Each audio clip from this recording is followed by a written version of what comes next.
perhaps best known for his series All Over Coffee, which appears in the San Francisco Chronicle. The collected All Over Coffee, published by City Lights in 2007, is an enduring bestseller here at the Booksmith, as it is elsewhere. Paul is also the comics editor at The Rumpus, where his strip Small Potatoes appears regularly. Tonight we celebrate the release of Everything Is Its Own Reward, in which Paul expands his scope beyond San Francisco, but maintains and refines his eye for the raw beauty of cityscapes and the familiar nature of their accompanying narratives. The title of this follow-up to All Over Coffee came to Paul as an insight one day, as he describes in the books afterward. One cannot but feel that the work which went into these marvelous pictures and stories has yielded great rewards indeed. I give you Paul Madonna.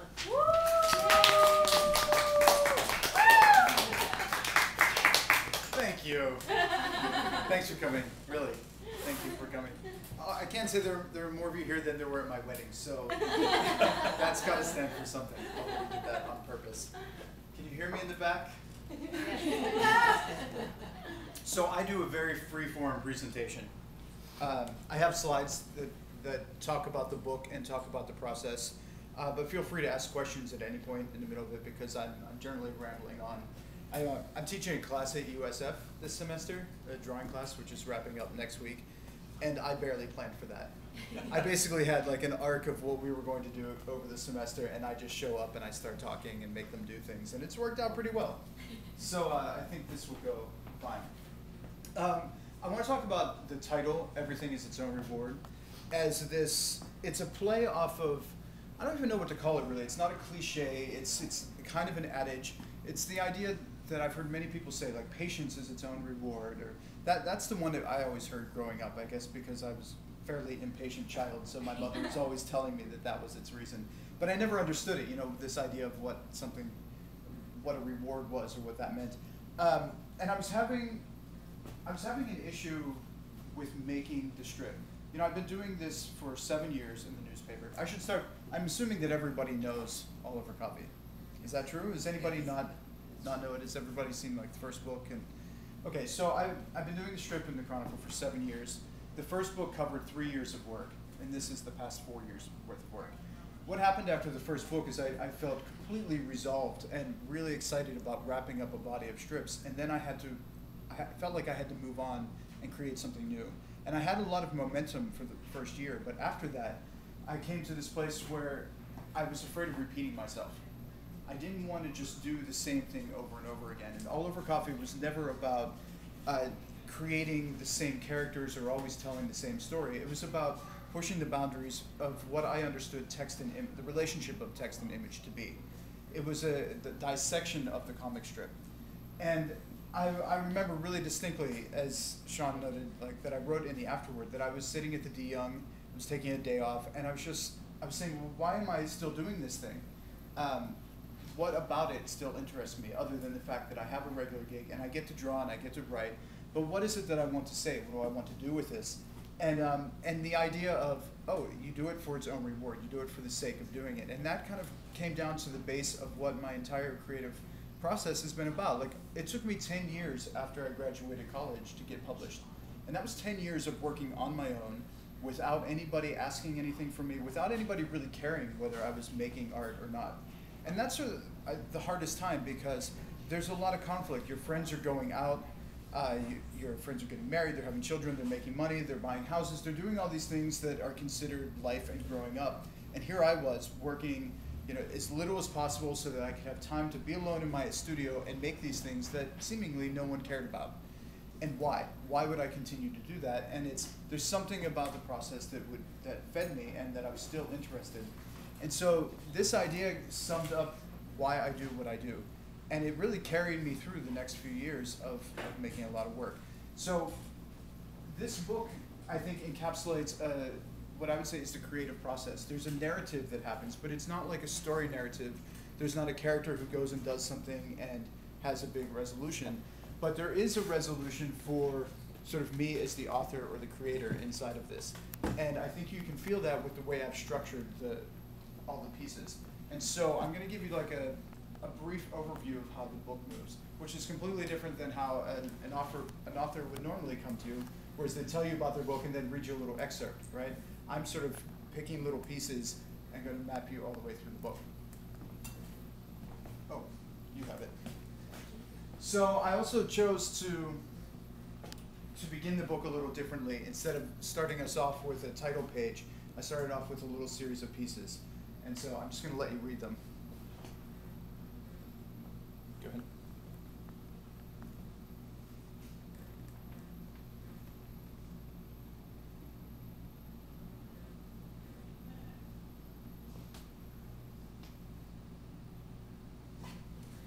I think this sums up sort of my ability to be happy with people not fully understanding what I'm doing. For years, what I got about All Over Coffee was, I don't get it. Explain it to me. And I would spend all this time talking about how the intellectualization that is often a post-understanding. I'll make something and I'll look at it and say, oh, it makes sense for this reason. And a lot of times there are these things that happen for me during the process that they make sense and I can't even rationalize them until later. And it's this idea that if it was too clear, then if it was obvious, it didn't interest me. I want everything to sort of hover in this area where you feel like you understand it, it makes some sense, it feels right, but you have to sit with it. You have to take it away with you and live with it for a bit.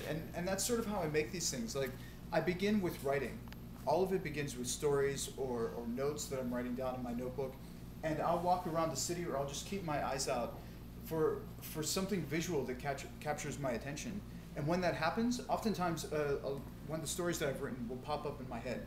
It's not even as if I've got them all in my head at once. Things that I wrote down a year ago, 2 years ago, will pop to mind. And I can't even explain it until I sit down and I'll say, oh, I can look at this visually and start to say, oh, the movement of the piece, or the balance of light and dark, or this building radiates in this way. But again, that's the after the fact. I'll read this for you. This is from the San Francisco Public Library. The location itself isn't necessary. It's more about the light and the shadows and the abstraction of the shapes. It reads, in hard times, beauty can seem frivolous, but take it away and all you're left with is hard times. And this is something that very much ties in the same idea as everything is its own reward. And I was thinking a lot about, war, I was thinking about living in hard economic times, and again, this idea of people going on with their lives, taking the road of least resistance, versus batting your head against a wall all the time, trying to do this thing that you don't wholly understand why you're doing it. But if we take away the things that we really care about, if we take away the beautiful things from our daily lives, then all we really are left with is hardship. If hardship, if difficulty is a staple of life, if it's something that we can't ignore and that we have to always get over, then for me, I absolutely have to bring something better into my life. I have to try to make the world a more beautiful place, whether for myself or for other people, because if I can't take away difficulty, I might as well add something to the mix.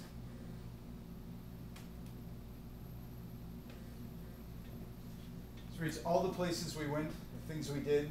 At one point, I tried to arrange them, construct some sort of narrative. I was looking to find sense in what happened, fully believing that I could. I don't do a lot of multiple panel strips.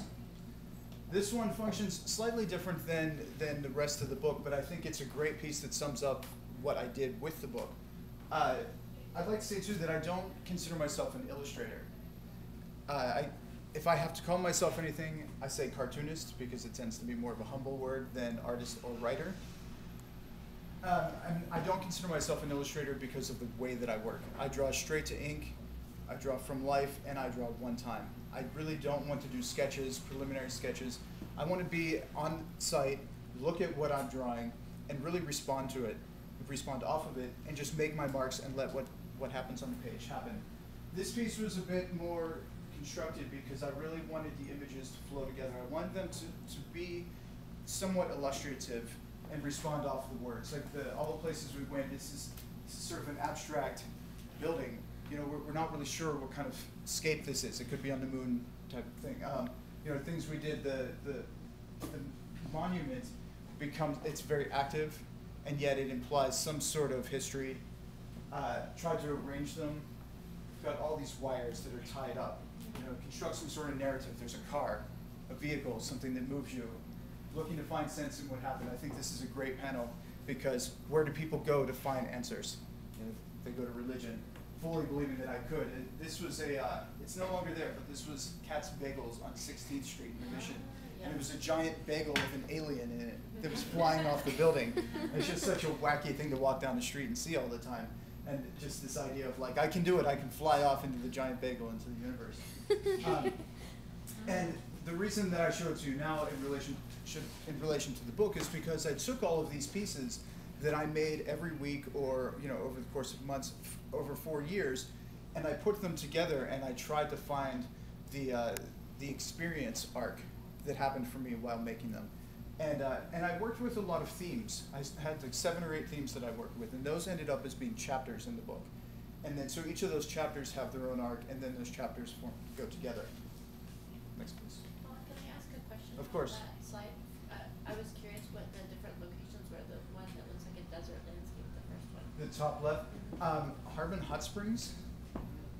Hot Springs. Pardon me? Yes. Yes. Yeah. That's it. Breathe. Just take it slow.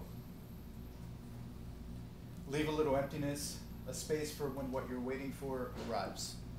So go back a moment, please. So these 2 pieces work together. There's sort of a positive and negative for me. Here we have the seal rock jutting out of the ocean. A lot of empty space. If you go to the next. It's hard to see in the light, but there are mounds of dirt here. This was an excavation site. They tore a building down, building a new building south of Market. And it's sort of the complete opposite. You've got this mound, but it's surrounded by buildings and concrete. But there's this space that's waiting for something. And when I feel like when I draw, my body calms down, I slow down. It's sort of a meditative place. I don't call it meditation though, because I don't think that the same thing happens. My mind doesn't necessarily slow down or get peaceful, but it does empty itself. And I feel like I'm able to push a lot of other things out of my brain so that I can clean out a certain section that I can't get cleaned out otherwise. And this is how I feel a lot of times about life and creativity, that if I don't if I don't leave a time completely open, then I'm not going to discover something new. And that time where I was sitting at the DeYoung and I wasn't sure what I was doing anymore, that kind of time is that I realized, oh, what I'm doing is I have nothingness time. And I've sort of spent my adult life avoiding responsibility. I say it half jokingly, but I've done it because I needed time to be able to do work. And I couldn't necessarily say, oh, these 2 hours in the morning, I'm going to go to my studio. And I'm very disciplined. I go to my studio every day, and I do believe that sort of habit can work for you. And I know it works for some people, but I also like to be able to get on a roll, and I like to be able to spend 2 hours cleaning my studio if that's what I need to do that morning. Because somehow that activity that can clean my head, and then next thing I know, I find myself doodling with something and making something, and that takes me somewhere else. It's the same thing for going for walks around the city. There are days that I just need to leave the afternoon open, and maybe I'll pick a neighborhood, or maybe I'll just go for a walk and I'll leave. And I could be gone an hour, I could be gone 8 hours. And that's sort of that idea that if we overstructure our lives, we actually don't find room for that thing that we think we're working towards. This is a 3-panel set. This is the thread, back to the memory. Now, if you go back to the first one, this is the Dipsy Trail. And this first panel it's leading us into this really dark space at the top of the stairs. And the next panel, sort of coming out of this dark cave, the path, emerging into the light, and we come to the sea. So in terms of imagery, I'm hoping to move the viewer from up these stairs. Anything that's going up tends to be a daunting task, right? So you have to climb up, you have to go into darkness, which is always equals something scary. And then when we come out into light and when we come out to water, water is sort of representative of life. I try not to be overly heavy-handed about water representing life, whatever, because I think that we react to those things subconsciously. The idea of the thread back to the memory is, for me, when I'm drawing, that really cements the whatever's going on in my life. Every time I look at one of my drawings, I can take it right back to that day. I can remember what I was wearing, I can remember what was going on, what I was thinking even. And a lot of the stories that I'm writing can happen sometimes just in my notebook on the side in the middle of this drawing, just constantly writing things down. I think that's a product of emptying out my head. And you've all probably know of the idea of tying a string around your finger to remember something, right? I think it's the same sort of activity, that anytime you do something physical, it's related to the thought process that's going on at the moment, or whatever's going on in your life. Like if somebody comes up and touches you, there's a different moment. You remember that moment a little bit more than if you just stood there speaking with them. And I think that we have these sort of things in our culture, like we shake hands, we hug, we kiss, we have all different forms of physical interaction, and they're tied to memories. And so the idea of walking from one panel to the next, moving through the scene, is tying you back to the memory. This is drawing from Paris, and in the sign here, it says, "I draw to support my writing habit." And it was a joke I had with myself for so long, until I realized these little sayings go on in my head, and I have to write them down, and they're perfect strips. And I began hiding the text. Well, not so much hiding, integrating the text is a better word, into the drawing, because I really do feel that way. Like, I know that the first thing people see are the drawings, but that for me is sort of the siren song. That's the thing to lure people in. I want to create something beautiful, and I really enjoy doing that. But when you get inside of there, I want to give you something. I don't want you to, if you just look at a drawing and you say that's beautiful, that's a one-dimensional experience. You might admire the talent, you might enjoy the beauty, you might admire the craft. But if you walk away, that's not enough for me.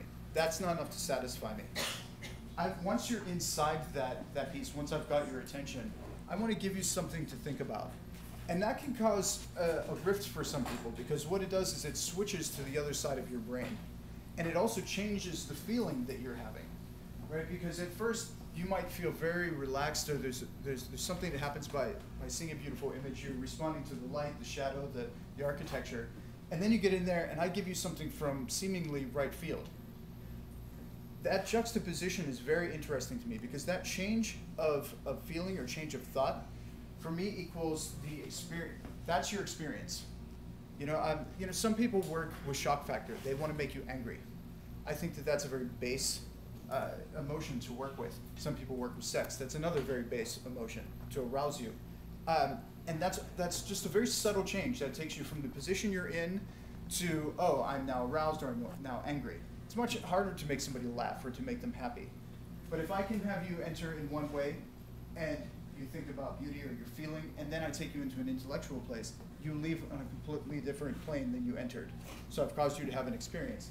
Now, by delivering this to you, I draw to support my writing habit is more of just giving you a statement about how I feel I work, which is that I create these drawings so that I can deliver something. I'm always writing, I'm always making these notes, and I say, well, how do I take this and put this out in the world? This is the vehicle, this is the car, the narrative that I've created to deliver it out into the world.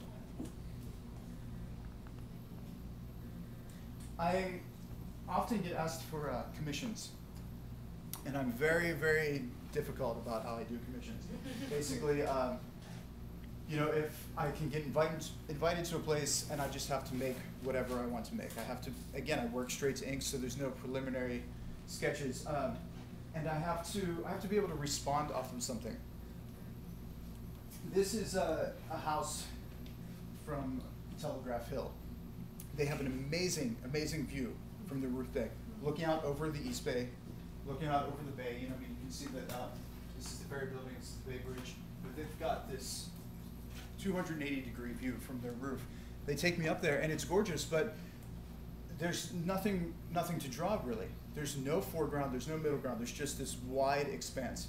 For me, I would just be drawing this horizon and a bunch of abstract shapes in the background. I end up wandering through their house, and which is a gorgeous, gorgeous house, and I just see these wonderful shapes. It's hard to see in the dark here, but this is a wood beam, and this is a doorway. You can see that this is sort of part of the house that juts off. And they had this telescope there, which is, there's something voyeuristic about, like, okay, I've got the telescope, and all I could think of was the movie Rear Window. And I was in there by myself drawing and just wandering around, like, thinking about what am I going to make. And I started having this idea of, like, oh, the Rear Window, what if I was living here? And I heard a sound, and it's somebody else's house, so I'm not sure what's going on. I'm kind of wandering from room to room. Is somebody here? Did they have a cat? And the story just unfolded. And I won't read it, but I will say it's about somebody who's just sort of parked out at their telescope, and they lose track of time, and they end up like all scruffy and in their underwear, and they're just like looking around from window to window, and then they realize somebody's been watching them for days. And next thing I know, they hear the door open, they think they see a flash of light, and then they hear a creak on the stairs. And so for me, it's this experience of being in the space and writing a story and making a drawing. And I think that they were pretty surprised when they came to pick it up. But once I tell them the story, they fell in love with it because, again, it's not what they expected, but it was something rich in itself, or at least I believed it was, and they also believed it. Next. This is a piece that I based off of the artist Edward Hopper. Does anybody know Hopper? Yeah. So, if you know Hopper, he paints. He's great with light. He paints architecture, but he also paints these very solitary figures. People sitting on the edge of a bed, looking out over the window, like light coming in. People kind of staring off into a landscape. And the wonderful thing about Hopper's paintings, I think, is that his characters are rich with story. And yet what he's showing us is that there is a story there, but he doesn't tell us the story because he gives us something to imagine. And that, to digress slightly, is why I leave figures out of my drawings. Basically, I'm creating what I consider to be stage sets. I'm giving you the scene, and I create the characters through the story. And I believe that when you're reading like a novel or any sort of book, you're creating the character in your mind. Great authors, they use their words like pixels, or like if you walked up close to a billboard and it's just a bunch of dots, and you fill the rest in for yourself, and you make it a personal experience. So I wanted to leave room like that in a strip for the viewer to make something up on their own. And so what I did is this piece is in color, and this light, I was walking down the street and I saw the light on this building, and it reminded me of an Edward Hopper painting. So I did my best to sort of recreate his palette and to try to make that effect the way he would, and then write a story about what I imagined an Edward Hopper character in a painting, what that person's story would be.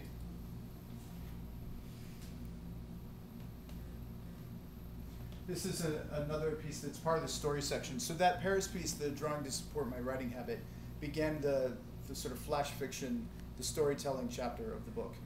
And this is Buenos Aires. And I had happened to pick up a small book by an Argentine writer right when I was leaving San Francisco on my way to Buenos Aires. And not until I was on the plane did I even realize that this was an Argentine writer. And it was just such an odd coincidence for me. And the book is called Ghosts. And so I was reading it while we were walking around Buenos Aires, and I was just thinking about what to draw.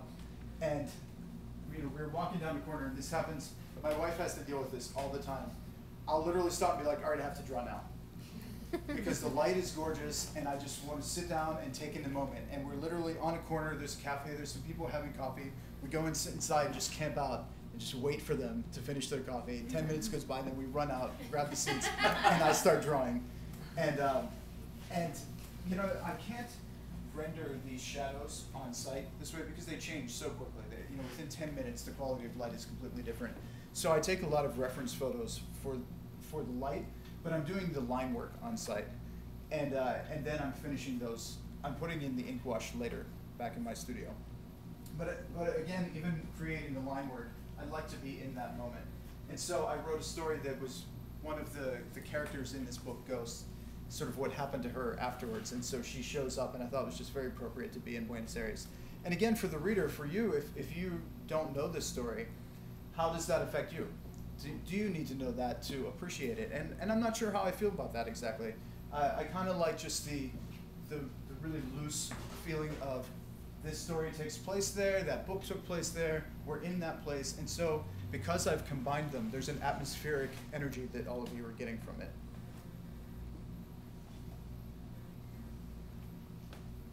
We never really get over our first love. So my humor tends to be very, very under the radar. My wife's joke for me is that my obvious meter is set much, much lower than everybody else's.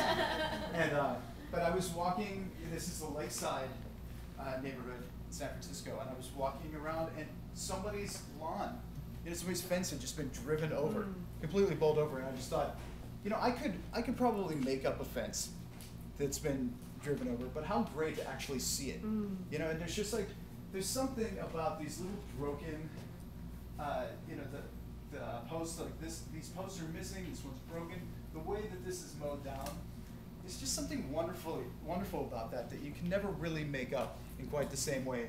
And I didn't know what I was going to write for this. This is one of those rare occasions that I was just so struck by the site that I had to draw it. And when I do that, I just finish the drawing and I put it up in my studio, and I just let it sit. And I was musing one day about this idea of how many people they take their first heartbreak and then they spend years and years trying to find that same person or recreate that experience in some way to fix it. And I wrote down the line, we never really get over our first love. It's just sort of my summarization of that, and thought, well, that's kind of a cheesy line. I don't know how to use it. And I literally looked at that drawing and started laughing out loud by myself, because I thought, well, you can't drive over them either. And that's the association that I like with it, and that there can be these multiple readings. What does the image do to that line?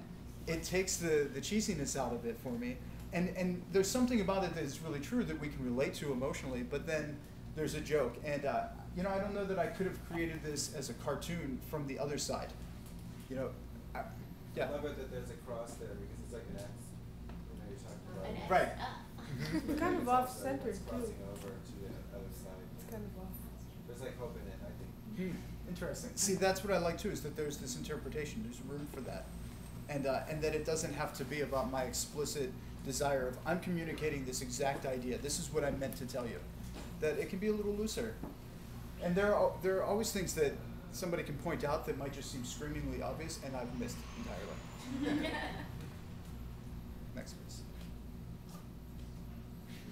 This is Falling Water in Pennsylvania, Frank Lloyd Wright. And it was very difficult to get access to draw Falling Water because you can do tours there, but they don't allow photographs, they don't allow drawing or anything. So it took months of emailing with them. I had to wear a little orange vest so that I could be official. And I chose a spot that it was summertime, so the water was really low. So this is a spot that would normally be in the water. And I just wanted to draw the site for the sake of drawing it. And you get the tour, and I was thinking about what I know of Frank Lloyd Wright and what he tried to do with the space, which is he wanted to use materials, local materials. He wanted to respond off of the landscape. And if you see, look at how the building is jutting out. It's very much mimicking the rocks in the area. And the thought came to me, he's emphasizing the obvious. He's just, and I labored a long time over what to pair with a drawing like this because it's such a loaded image. And I try to stay away from iconic images because anything that people are normally taking photos of. I also have like a little joke in my head that if everybody's taking a picture over here, I'm going to turn around and look what's behind them because that's probably going to be more interesting to me. And I just thought, well, okay, don't try to contradict this. Just go with it. Emphasize the obvious. And so this marks a chapter in the book. It's a short one, but they're all there's like drawings of Golden Gate Bridge, there's drawings of Coit Tower, I went out and I did iconic drawings and I tried to write for them in that way of instead of trying to bring them back and make them more muddy, like like if they don't make much sense, make them very obvious.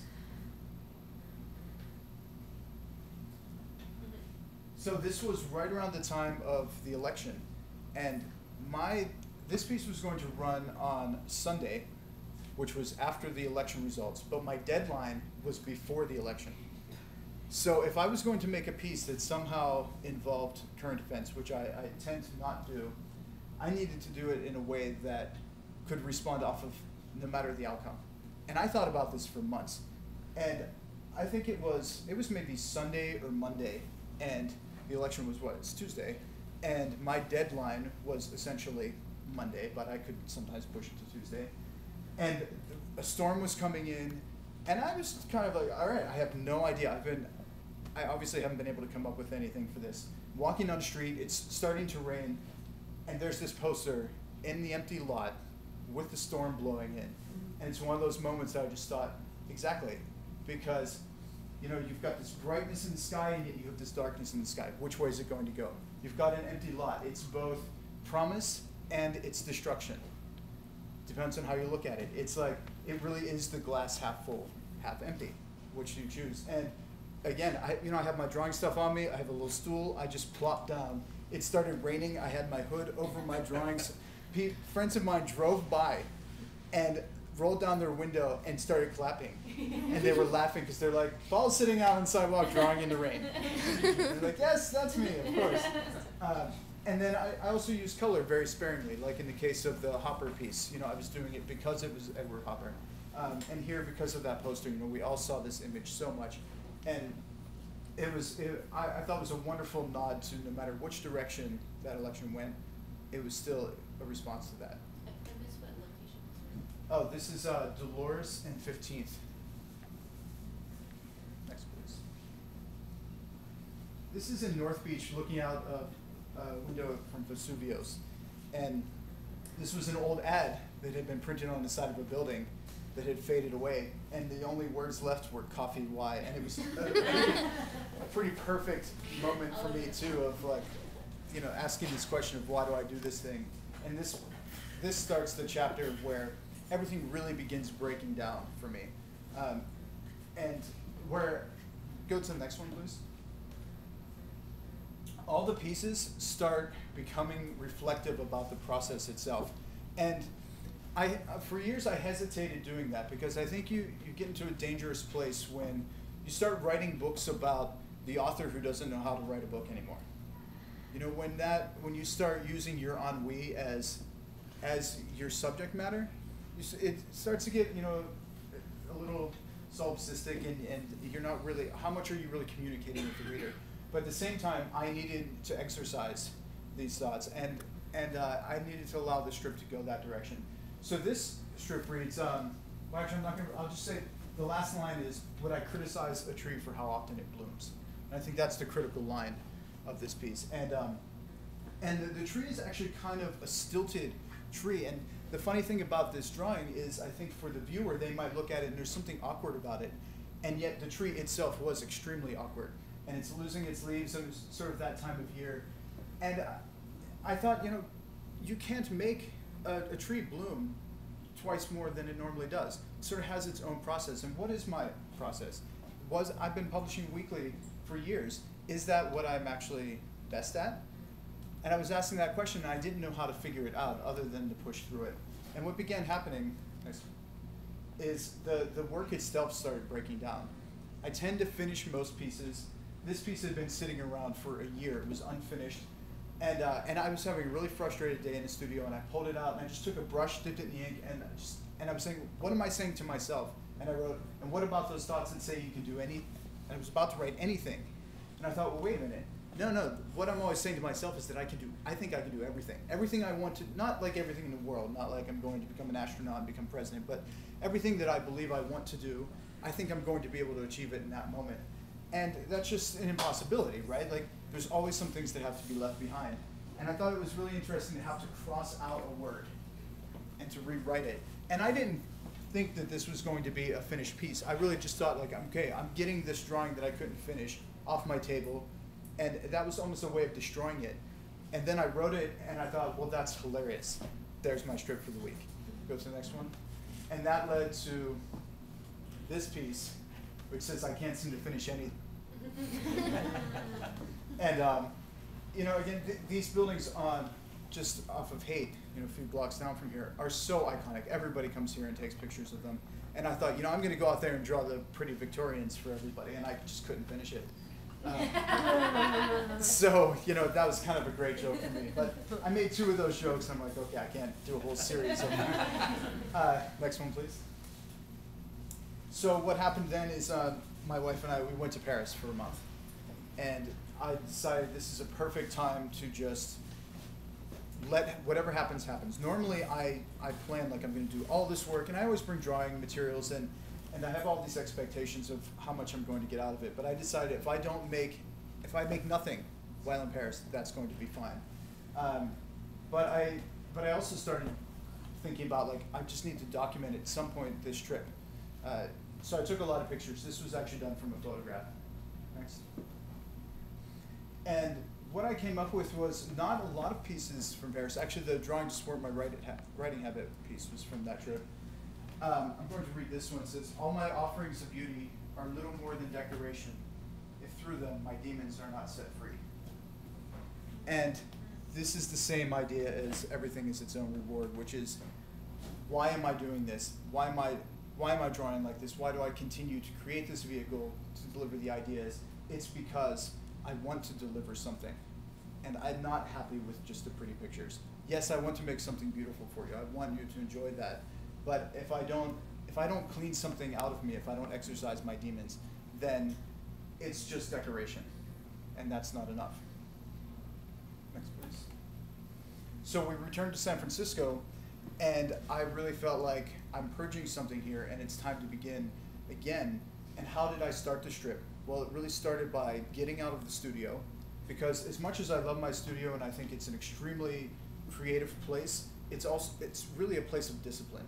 It's a tool shop where you need to know where everything is. You need to be able to perform your best surgery in that place. But the ideas don't come from there. The ideas come from experience. The ideas come from the world, and that's part of the reason why I was drawing from life as well. And so I just said, start going out and sit in cafes again. This is from Cafe Beer on Fulton and DeVis.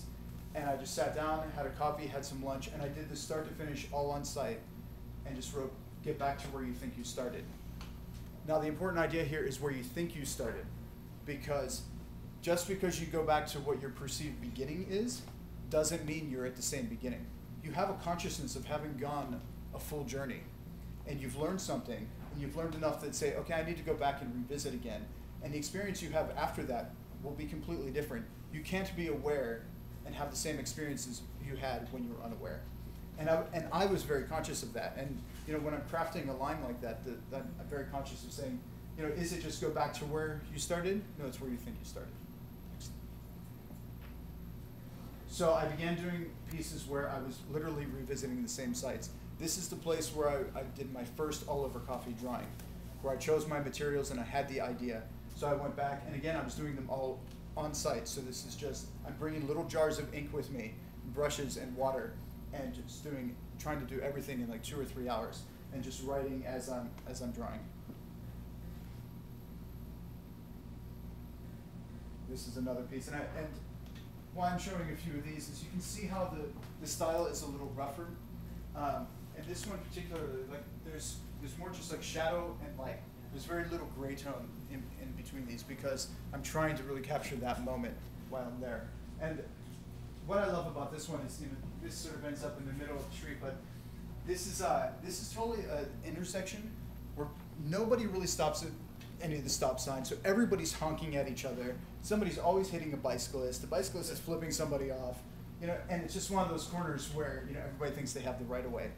And only sitting there and seeing that and being like, yeah, I know, I've gone through this intersection, and writing it, the hours there, that sparks the idea, and I just think it's a great line, because there's so many places where everybody thinks they have the right of way.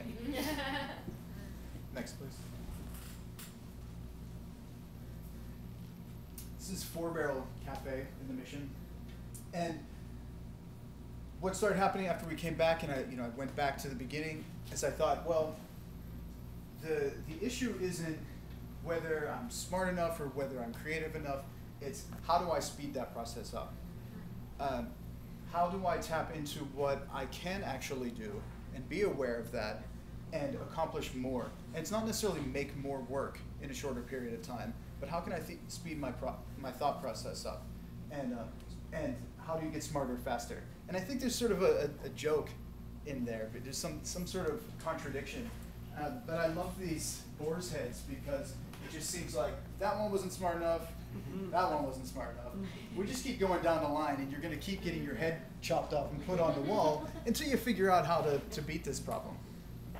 So again, the image-text relationship is subtle, it's not overt, but I think there's something there, and whether you put that together for yourself isn't wholly necessary for me, but I think that we enjoy something about looking at these faces as we read that line. Next. So another one in the same series. It says, how can you know what you don't know? And this is in Hollywood. And the one thing about being in LA that I always notice is there's just billboards everywhere. Anywhere they can put a big billboard, they do. And I was doing this drawing, and I had this line. I've been thinking about this so much. Like, it's the same idea. How do you get smarter faster? Well, some of it is, what don't I understand? And how can I figure that out? How can I figure that out quickly? But how can you know what you don't know? That's an impossible thing to answer until you figure it out. You're like, oh, I didn't know that. And I was doing this drawing, and I didn't know what to put in the signs because I didn't want to recreate all of the billboards. And so I'm working on this drawing, and I'm just leaving these just glaring white objects popping out. And I thought, oh, what do you do when you're in LA? You look at the signs. What do you do when you don't know something? You look at the signs when you're lost. And again, there's just this moment of this dawning while working on the drawing.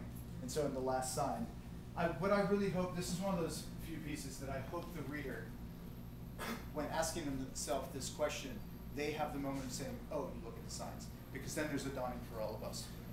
Next. I'm not going to be able to read that. It's a little tight. I'll give the summary of this, which is, so we live in the Mission, and there's always guys sitting out on our front stoop. Their car doors open, bass blasting, the windows of my studio are vibrating. Go outside, they're smoking pot, they're like selling everything out on our sidewalk. And I thought, one day I walked down, I'm like, these guys really don't care whether that line I was trying to write, I got it. You know, did I word that right? Did I get my drawing? Did I mess up that shadow or something? And it spawned this whole idea that everybody has their own little group, they have their own little world, every profession that each person is in, there's all these people who care about it. Like, pick up any magazine, and there's stories about people who, all the people who read that magazine, they know those people, and they love those people. And, you know, there's more and more people showing up here tonight, and it's really amazing to me because we're just in this little subculture world of, you actually care about the stuff that I'm making. I care about it, but it's going out beyond me too. You care about books, you care about art, you care about these ideas. And in every room all over the city, there are like gatherings of people who care about their own world of ideas. And it's not to say we're separate, it's just the understanding that not everybody cares about the same things you do. You know, and I began looking around when I was walking down the street, like the gatherings of people in a sandwich shop one night on Fillmore Street. Somebody walked in and like the guy ran out from behind the counter and gave the guy a big hug, and I'm like, that's its own little subculture. That's the neighborhood. Somebody loves the sandwich guy and what he makes, and I've never been in that sandwich shop. And I did this drawing, which is the light well in between our building and our neighbor. And the reason the sky, I made it really vibrant blue, is the thought of looking up in this narrow section, and you just see the little wisps of clouds going by. And our view of the world is really just this narrow section between our building and the building next door to us. And yet there's this entire world passing. There's clouds passing by, and all these other people are next door in their buildings looking out. Next, please. And this was also made at the same time. I was working on these pieces. And this is what's called in between. There's I did a project with an architecture professor at USF, and he was studying the spaces. He called them slot spaces in San Francisco. And this is another story just about how I was having a pretty bad day. I started off by listening to the news, which I really try not to do because it always depresses me. Then I have trouble getting out of it. But I found this book of drawings in a bookstore that it totally made me happy. Like, a book of drawings turned my day around. And I thought it was the same thing. Like, I found that little niche of something that I love, and that I was glad somebody out there took the time and effort to make something which made my day better, which made everything I wanted to do better, made me want to make something to give to somebody else, which could potentially make their life better. And I just thought there's that little in-between thing. We just keep going further and further back, but it's tucked away. Next, please. There's this one and one more. This is the last piece of the book. And it was the second to last piece that I made. This is from Buenos Aires as well. And by this point, I knew that the book was pretty much done. And what I had done is I had taken this 4 years worth of work and I had assembled it together in these chapters. And I was thinking about the idea of everything is its own reward. I mean, that was the concept that it really emerged out of all those pieces. And it felt like every piece could be encapsulated with that idea. And I had made one drawing from the De Young, and I just wrote those words, everything is its own reward. And I thought, well, that might not be enough, because now I've developed this ideology, this belief system that's carried me through my days, and I wrote it out. And I'll leave it for you to read in the book. But it's really just, it's the most positive thing that I could write, which is really just, keep going, and that there really is no good or bad other than what you decide is good or bad. There really is no right or wrong, because somebody else in history will tell you what else is right and wrong. The people next door have their own version of right or wrong. And really, it's, at the end of the day, like this last line here is, there is no perfection. Nothing has any inherent or permanent value. Every day, every life, every action, everything is its own reward. And the last piece I want to show you is the poster that we made in the book. So most of the pieces I make I'm considering print when I'm making them. So how, will this text be legible? Now, this is a building on Franklin Street. And you notice what's different about this composition is I'm zooming in.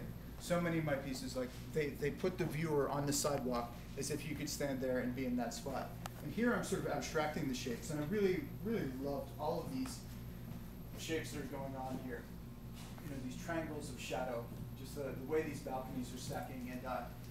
And it made me think, again, about all these private lives that are going on. That the person above that person doesn't know necessarily what their life is, or maybe they are. Maybe they're spying on them. We know a lot about our neighbors, and yet we know nothing about our neighbors. And I was writing all these little flash fiction stories, just like, one is kills pigeons. There's just, lies about owning a TV. And then some of these are like longer stories that they're just, and I thought of it as like a scientific dissection. You blow out this building and what are all the lives going on. And it was actually a difficult piece to publish in the paper because I had to cut a lot of the stories out and it looked different. And so when we made the book, it just demanded to be a poster. So that's in the back. Thank you for listening to me ramble.